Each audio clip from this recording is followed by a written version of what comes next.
Another Wednesday. Another Wednesday. It's hard to believe. Game 4 already. It's crazy. It's flying by. But, good week. Good week. Coach, no lingering effects for Kelly as far as his breathing or anything like that? No, he's good. What's your take on the cornerback depth so far behind the top three? Yeah, still coming. Still young.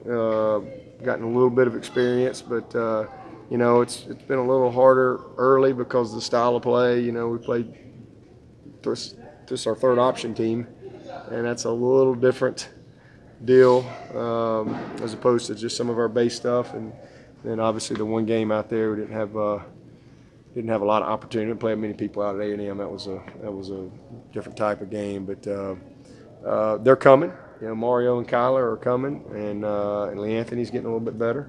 So I think we're in good shape. We feel really good about our top three as far as their knowledge and experience and ability to go play at a high level for us. But we definitely need Kyler and Mario and Lee Anthony to kind of take another step here as we get into the second quarter of the season. Now you got Sean and Cade listed as co-starters, as well as Garrett and Milan.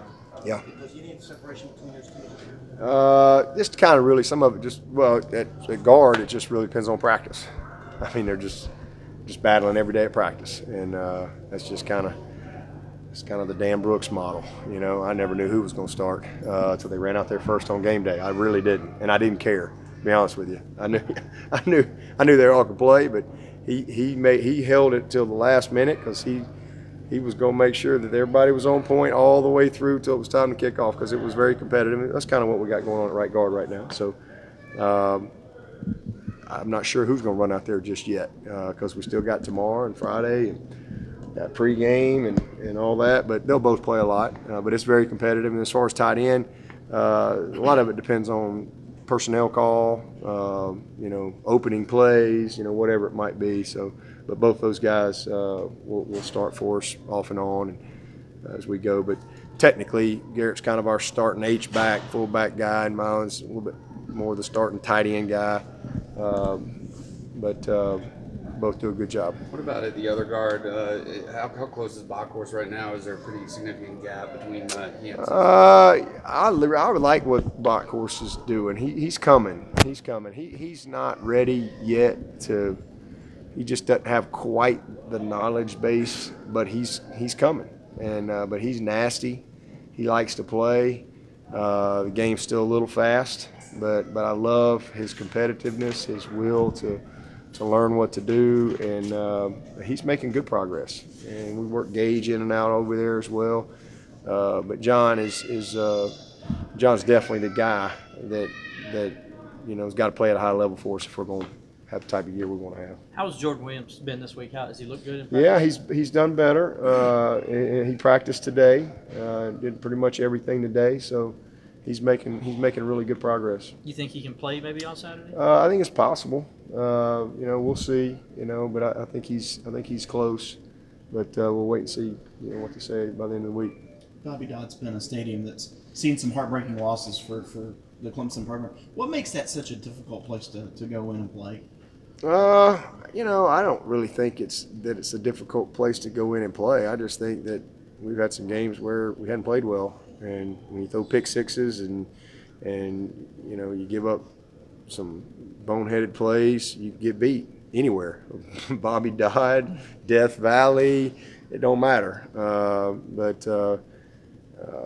And then I think we played up here twice one time. We had a couple years in a row. We did the realignment or whatever. But it's a place that you got to show up and be ready. And then it's a great rivalry. Georgia Tech's beaten Clemson more than Clemson's beaten them over the years. But certainly since I've been here, we've had some tough ones down there. I can't remember what happened in 05.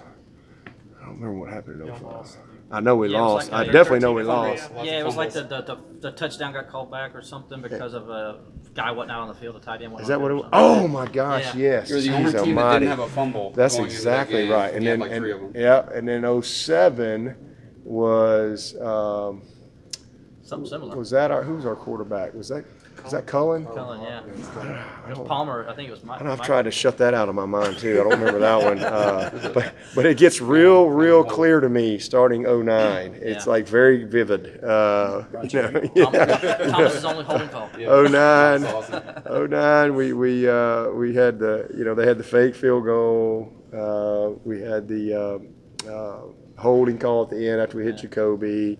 Yeah, it was crazy. They hit Demarius Thomas, and then they ended up kicking the field goal there. But that was a crazy one. And then in 11, we'd gotten off like 8-0 or something, and we just spit the bit, man. We didn't know how to handle that. We were way out of our league as far as just we say never been there, Right. and just building the program and the culture and the mindset and how to handle adversity. When you are a favorite and things go against you, how to manage that. We didn't do a very good job with that. So that was a disaster. And then we go down there and I guess it was 14 because we had to. And Deshaun, we're kind of up and down the field. And Deshaun gets hurt and we weren't quite ready to play. We're getting ready to go score, and next thing you know, it's a pick. We had like back-to-back pick sixes, I think, and that's how you get beat. So we've had some bad moments down there for sure, but our guys went down there and handled business a couple years ago, and a lot of those guys are still on the team, and we've been a good road team, and that's a product of kind of changing how we focus on things. And I think for a long time, maybe that was, people buy into all that mess. And that's, man, you got to play well. The game, you don't change based on where you are. It's still the same game, same rules, same things win, same things lose. So, we're just trying to be focused on not where we play or any of that, just play well. And let's grow, let's get better, and let's just play our best game this week. And the only way that can happen is have our best Thursday. Let's have our best Friday. And then everybody take just relentless pride in trying to be a winner. Trying to fight for every play that you get for it to be a plus. And when you have that mindset, then you have a chance to be successful. That don't mean you're not going to have some adversity, make mistakes, things happen. I mean, every team's got good players, but it's just you got to play 4 quarters and try to win a whole lot more than you lose. Coach, Galloway had a catch early in the game on Saturday, but you said you missed the block on that interception. Yep. I think next play. Is the mental part of the game, obviously still learning the position, is that really the only thing keeping him from getting some serious playing time, putting him into a game like this on the road? Yeah, absolutely. As I told him, I took him out. I told him you ain't going back in. I mean, that's a base play, and but that's young players make mistakes like that, and it's a very basic play, and it's not that he missed his block, he just didn't even go to his guy, and quarterback's throwing blind, and the receiver doesn't know that the receiver doesn't even think the guy's going to be there. But that's a bad play, and it's not like it. I mean, those are the things that keep a young guy off the field. You got to be a complete player, so a learning experience for him. And he'll get better. He's going to be a great player. He's going to be special. But you got to be able to be a complete guy and be an every down guy. But until then, you just kind of use him in a role and spot him in. And when we're confident that he knows what he's doing and we can trust him to get it done, because physically he'll do it. Physically, he's not afraid or anything like that. He's just got to. The game's fast, and he's got to just be locked in and play with great confidence and just do his job. And but he'll get there. He's coming. He's coming. You were talking about Garrett and Milan and sort of the different roles they have. It's finding somebody who can not just here but everywhere, but who can do both of those. Do it all. Kind of a unicorn. It's hard. I don't think it's a unicorn, but they're hard to find. I mean, because those guys that have that mindset. I think Braden is that guy. I think Braden has that mindset. I think he's going to be, he's 240, he's just a developing guy. He's a guy I thought would redshirt. But he showed in camp, like, wow, this kid can help us. And we'll see how far we can get him this year. But, he's going to be a 260-pound guy. And he's physically tough. He's way ahead of Leggett. He's like in another planet. from Leggett at this point, just because he likes it. Leggett was a pure wideout that had to kind of learn to somewhat like it, and then by the time he was a senior, he was an elite receiving tight end and a pretty good blocking tight end, and that's why he's a pro. But I think Braden has a chance to be really good at both. I think some of the guys that we're targeting in the recruiting process will fit that bill. But yeah, it's hard. And like Garrett, so sometimes you get a guy like Garrett was a guy that just natural bloody your nose guy. But man, he didn't know anything about route running, and he has come a long way. I mean, I have confidence in Garrett. I really do. I have all the confidence in the world to put him out there now and let him run whatever we need him to run.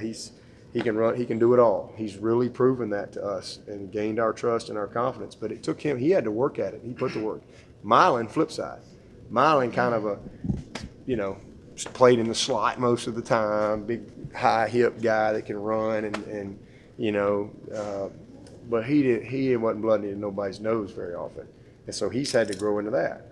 And physically he's about 260, and so he's matured and he's gotten a lot better. So some guys they've got one or the other, and you try to develop them. But when you can find a guy that you think early can do both, those guys are man, make you better in a heartbeat. And I think Braden will be that. And I think Chalk's another example. Chalk's a guy, he's one of the best catchers we have. He's got great hands. He's an athletic route runner, and he understands route running. Same thing, though. He's now right at 260, but he didn't block nobody either. And so he's kind of Mylan again, growing into that. But he's made really good strides, and I'm encouraged with him. So, but that's kind of what you get with that position nowadays. There's not many just fullbacks that can be an elite pass rusher. And some of these tight end guys nowadays, they're mostly slot players, and they don't spend a lot of time running the power and the counter and doing some of the things that you got to do physically in pass protection. So because we ask them to do a lot, our guys have to do a lot. But we've got a good group collectively.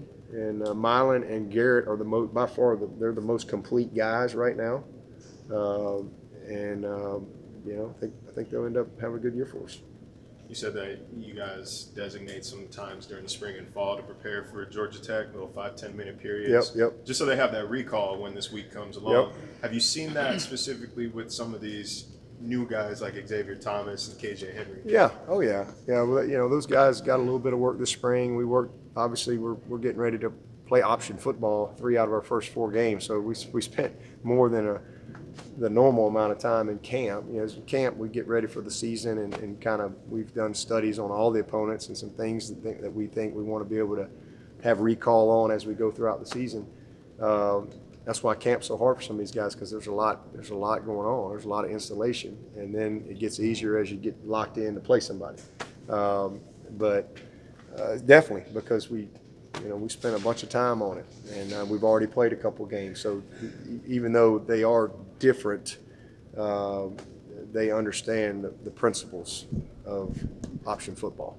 And sometimes guys, because it's weird sometimes for D linemen to not be blocked. I'm a 3 technique and I'm standing there.